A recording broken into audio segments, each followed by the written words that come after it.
जिसको दगदग है ना, वो गुड़ा भाग कलम कॉपी लेके बैठ के कर रहा है। आप हमारे कार्यालय पर चले जाइए, मैडम के आवास पर चलिए, सब बिंदास लोग पड़ा है, कहीं कलम कॉपी नहीं चल रहा है, सब निश्चित है। जनता ने आशीर्वाद दे चुका है, सब रंग हमारे हैं, सब पार्टी के कार्यकर्ता हमारे थे। अब ये 4 तारीख का इंतजार है। चेहरे की हंसी बता रही है कि मंजिल पास है, पास है, चुनाव जीत रहे हैं आप। चुनाव जीत रहे हैं हम।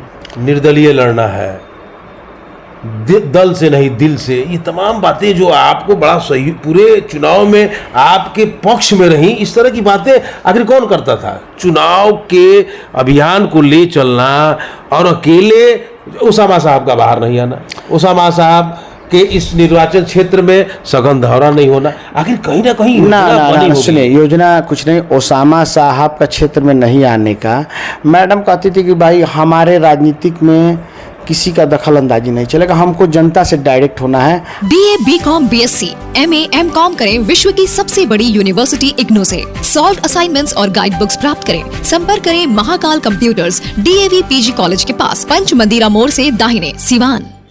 नमस्कार, समय सिवान के फेसबुक पेज पर आपका स्वागत है और इस समय हम मौजूद हैं प्रिंस उपाध्याय जी के साथ। चुनाव समाप्त हो चुका है और सभी राजनेता से लेकर कार्यकर्ता तक और उनके समर्थक आराम की मुद्रा में हैं। बहरहाल प्रिंस उपाध्याय हमारे स्क्रीन पर हैं, हम इनसे जानने की कोशिश करेंगे। चुनावी समर के बाद जीत हार का गणित गुणा भाग किया जा रहा है। हम प्रिंस उपाध्याय से जानेंगे जीत के प्रति कितने अस्वस्थ हैं। बहरहाल स्वागत है हमारे चैनल में जी। फुर्सत के क्षण में है, एकदम फुर्सत के क्षण में है, एकदम फुर्सत के। तपती धूप ने सताया है नेताओं से लेके उनके समर्थकों को, कार्यकर्ताओं को जी।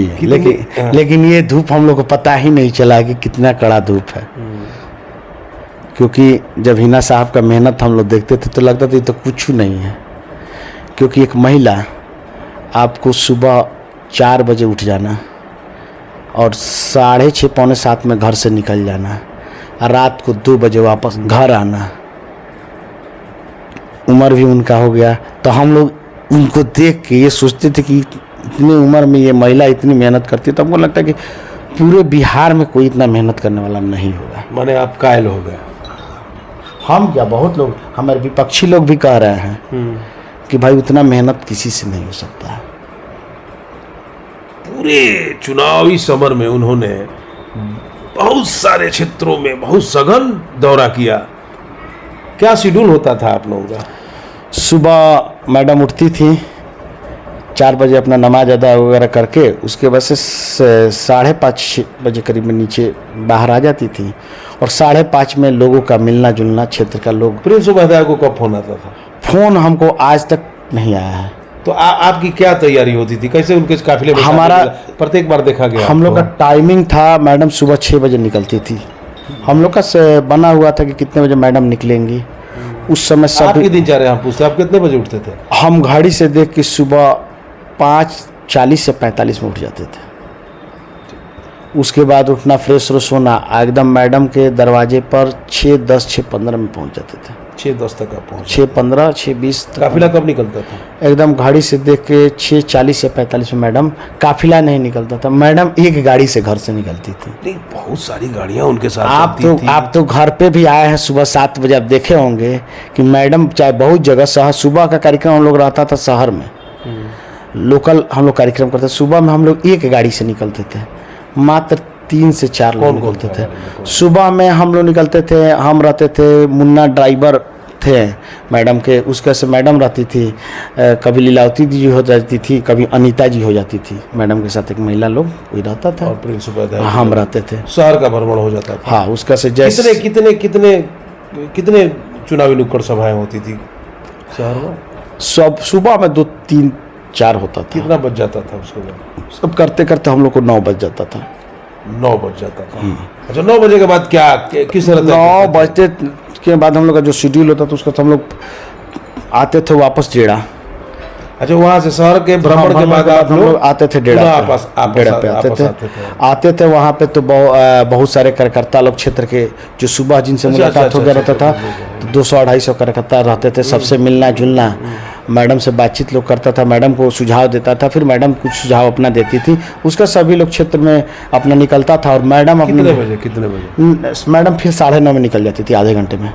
अच्छा, तो वो प्रोग्राम जो था मान लीजिए डीप एरिया में जाना है तो एक दिन पहले बनता था, कैसे बनता था उसको? देखिए प्रोग्राम कोई हम लोग का ये नहीं था कि ऐसे बनाना है वैसे बनाना है, नहीं, आप होता था क्या, निकलता हाँ था हम लोग आपके- का जैसे मैडम के पास टेलीफोन आता था, हम लोग के पास फोन आता था कि मैडम हमारे पंचायत में आ जाए, मैडम हमारे गांव में आ जाए, तो हम लोग क्या करते थे, सभी कार्यक्रम को नोट करते थे। और उसके लिए एक धनंजय कुशवाहा थे, हम ही लोग के बहुत अच्छे मित्र हैं, तो उनका काम था कि शेड्यूल नोट करना, वो नोट करते थे, फिर उसको हम लोग तैयार करते थे कि इस ब्लॉक का सबसे अधिक कार्यक्रम है, 40, 45, 50 कार्यक्रम होता था एक ब्लॉक में हम लोग का। उसका समय 40-50 हाँ 40 सभाएं होती थी, उसके से निकलते थे लोग, हर एक पंचायत में 2-2, 3-3 कार्यक्रम होता था हम लोग का। उसे जब निकलते थे लोग तो गाड़ी धीरे धीरे बढ़ते जाता था, जिस क्षेत्र में जाते थे लोग तो 1 गाड़ी 2 गाड़ी 4 गाड़ी ऐसे करते करते शाम तक 40-50 गाड़ियाँ हो जाती थी। 50 गाड़ियों का काफिला चलता हाँ आप देखे ही होंगे, आप तो कई हम लोग के न्यूज़ कवरेज किए हैं, हो जाता जनता था। जानना चाहती है उसका कि- सर रात मैंने कार्यक्रम हम लोग का डेली 2-2 घंटा 1-1 घंटा लेट हो जाता था, डेली 2 घंटा 1 घंटा लेट। तो जिसका टाइमिंग रहता था 8 बजे का जिसके दरवाजे पर, उसके यहाँ पहुँचते थे लोग 10 बजे, जिसके यहाँ 8 बजे का 10 बजे का टाइमिंग रहता था, रात को 12 बजे तक हम लोग क्या कार्यक्रम करते थे, और 12 बजे रात तक जनता इंतजार करती थी। ये हम एक चीज़ देखे हैं कि इतना किसी भी लीडर के लिए कोई इंतजार नहीं करता है, जो हिना मैंने साहब आप के लिए। कायल हो गए। हाँ, और कौन बनाता था इतना सशक्त शेड्यूल बनाना, हिना साहब का इस तरह ऊर्जावान होना, कौन था इस पर्दे के पीछे? कोई पर्दे के पीछे नहीं था। हम लोग सोचे भी नहीं थे कि इतना हम लोग को समर्थन मिलते जाएगा। छुपा रहे हैं आप? नहीं कोई नहीं था। सुनिए, इस तरह चुनाव के अभियान को ले चलना और अकेले उसामा साहब का बाहर नहीं आना, उसामा साहब के इस निर्वाचन क्षेत्र में सघन दौरा नहीं होना, आखिर कहीं ना कहीं योजना बनी होगी। सुनिए, योजना कुछ नहीं, ओसामा साहब का क्षेत्र में नहीं आने का।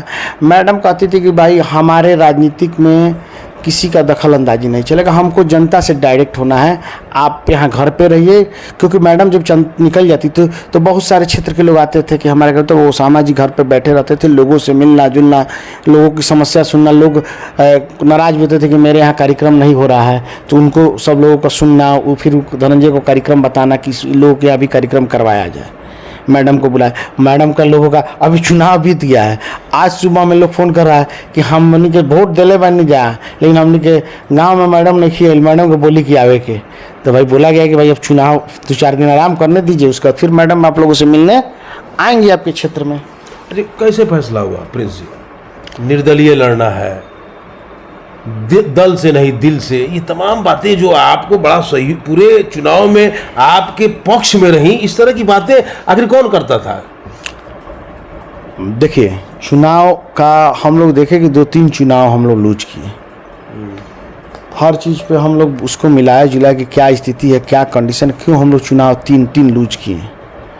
हम लोग 96 से 90 से डाटा निकाले कि साहबुद्दीन साहब जब से चुनाव लड़े हैं किन किन कारणों से लूज किए, उस सब हम लोग देखे। उसके बाद हम लोग सोचे कि हम लोग को जो आरजेडी है वो एक पार्टी जो होता है एमआई समीकरण, क्योंकि साहबुद्दीन साहब अच्छे थे, उनके फैमिली के लोग अच्छे हैं, लेकिन ये जो पार्टी है वो अच्छी नहीं है।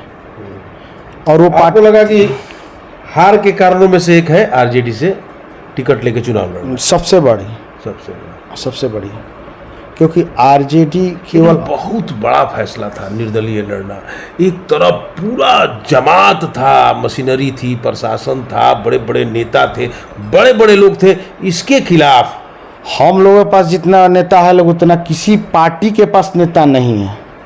हम लोगों के पास जितना कार्यकर्ता है, लोग कहता है ना कि ये इस पार्टी के पास इतने कार्यकर्ता हैं, ये हैं वो हैं, हमारे पास हमारी जनता हमारे लिए सबसे बड़ी पार्टी थी। फैसला बड़ा था, फैसला जनता का था। कभी नहीं लगा कि आप अगर फैसले आपके खिलाफ अगर हो जाते तो आपको नहीं लगा कि इसकी कीमत चुकानी पड़ेगी प्रिंस उपाध्याय को? नहीं, कोई बात कहना ये नहीं, ऐसा कुछ नहीं था। हम लोग आपको करीब 2 साल से लगे थे। हम लोग आपको जब साहबुद्दीन साहब की देहांत हुई उसी समय हम लोग बोर्ड बना ले कि अब आरजेडी से हम लोग को दूर हो जाना है। जिस पार्टी के लिए हमने जान दिया, जिस पार्टी के लिए हमने सब कुछ किया, वो पार्टी आज तक शहाबुद्दीन साहब के पुण्यतिथि पर एक पुष्प नहीं चढ़ाई, उनका शोक सभा नहीं इसका फायदा मनाया। तो आपको मिला ना, मुस्लिम के एक मुश्त वोट आपको मिला। बिहार में आप उस स्थिति में आ गए कि आप फैसला करने की स्थिति में कि मुस्लिम नाराज है। तो वही आईना दिखा दिया आरजेडी को ना। आईना आरजेडी को, आरजेडी तो बिहार में 25 में खत्म हो जाएगी। 25 में बिहार में आरजेडी खत्म हो जाएगी। वो छोड़िए, हम लोग सिवान की बात चलिए कर हम रहे हैं। हाँ, वो मुद्दे वो को बड़ी बात है। क्या वो सब फिर बातें उसके नहीं बाद करनी। ये योजना मान ली कब लौटना होता था हिना साहब का दौरे? रात में 1, 1:30, 2 बज जाता था। 12 रात को सुबह 6 बजे निकलती थी। हाँ। कुछ देर आराम करने के बाद घर में आप नहीं, आराम नहीं किए। 6 बजे के बाद 8, 8:30, 9 बजे शहर से सफाई करने के बाद वो आती हैं डेरा पर। हाँ, तो आराम करने के लिए नहीं आती अच्छा, थी। कार्यकर्ताओं से मिलती अपने हैं। लोगों से मिलने के लिए आती मिलने के थी। बाद फिर वो निकलती उनका है। नाश्ता भी गाड़ी में ही होता अच्छा, था। चलिए उसके बाद वो निकलती हैं। हाँ, निकलती हैं तो रात को फिर 1, 1:30 बजे आती हैं। जी। तो फिर अगले दिन का प्रोग्राम का? फिर वैसे ही शेड्यूल है, फिर सुबह 6 बजे। अरे तो 1:30 बजे आने के बाद आप बिस्तर पर जाते हैं तो आपको तो 2 घंटे 3 घंटे इससे ज्यादा तो मिलेंगे नहीं आपको, चूंकि इतना ही मैडम आराम की हैं। और पुलिस को बताया कितना आराम किया है। हम लोग उनसे अगले थोड़ा दिन सा फिर शेड्यूल में हम आप लोग थे। उनसे, हाँ, हम लोग उनसे 1 घंटा ज़्यादा आराम किए हैं। और हम लोग कभी कभार बीच में फांकी मार दिए हैं। मैंने आप गायब भी हो जाते थे। बोलते थे कि मैडम थोड़ा इस क्षेत्र में आज हमको जाना जरूरी है। और उस दिन आराम, उस दिन आराम नहीं करते थे लोग। उस दिन ये होता था कि सुबह 2 घंटे के बाद 4 घंटे के बाद आप निकलते थे हाँ, क्षेत्र। 2-2.5 घंटे के बाद ये चोरी करते थे लोग। हम लोग चोरी 2-2.5 घंटा खबर पहुंच जाएगी याद है? मैडम को हम लोग बताया कि 2-2.5 घंटा हम लोग आराम करते थे। अच्छा अच्छा। हाँ क्या लगता है, चुनाव तो बीत चुका है। हाँ, गुड़ा भाग देखिए, घटाव चल रहा है। गुड़ा भाग और आम जन को लेके राजनीतिक लोग व्यक्ति भी बेचैनी में है। कुछ पुलिस उपाध्याय इशारा दे पाएंगे? सुनिए, जो जिसको दगदग है ना, वो गुड़ा भाग कलम कॉपी लेके बैठ के कर रहा है। आप हमारे कार्यालय पर चले जाइए, मैडम के आवास पर चले जाइए, सब बिंदास लोग पड़ा है, कहीं कलम कॉपी नहीं चल रहा है। सब लोग निश्चित है। जनता ने आशीर्वाद दे चुका है, सब रंग हमारे हैं, सब पार्टी के कार्यकर्ता हमारे थे। अब ये 4 तारीख का इंतजार है। चेहरे की हंसी बता रही है कि मंजिल पास है, बस है। चुनाव जीत रहे हैं आप। चुनाव जीत रहे हैं हम लोग। जीत गए हैं। अब देखिए, जीत गए हैं ये तो अब उस दिन जब 4 तारीख ईवीएम खुलेगा तो फाइनल होगा कि हाँ हम जीते हैं। लेकिन हम लोग जीत चुके हैं। देखिए, जो जिसको डर रहता है वही कॉपी कलम पे हिसाब करता है। जो जीत चुका है उसको क्या हिसाब करना। जीत चुके हैं। जो सफल हो जाता है उसको अपना रिजल्ट में क्या कॉपी पलटना कि इस क्वेश्चन को हम बनाए रहते तो हम पास हो जाते हैं।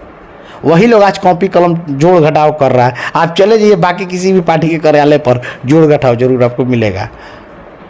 चलिए, तो आपने देखा ये प्रिंस उपाध्याय थे जिन्होंने कहा कि लड़ाई तो हम जीत चुके हैं, गुणा भाग जोड़ घटाव उनके जिम्मे है जिनको लगता है कि हम असफल हुए हैं। बहरहाल हम किसी और मुद्दे पर इनसे पुनः मिलेंगे, लेकिन इस बार इन्होंने बेबाक ढंग से बताया कि जो भी फैसले हुए सामूहिक हुए और जनता के हित में हुए। आने वाले दिनों में अगर हिना साहब चुनाव जीतती हैं तो सिवान का विकास होगा। अभी तक इतना ही, देखते रहिए समय सिवान।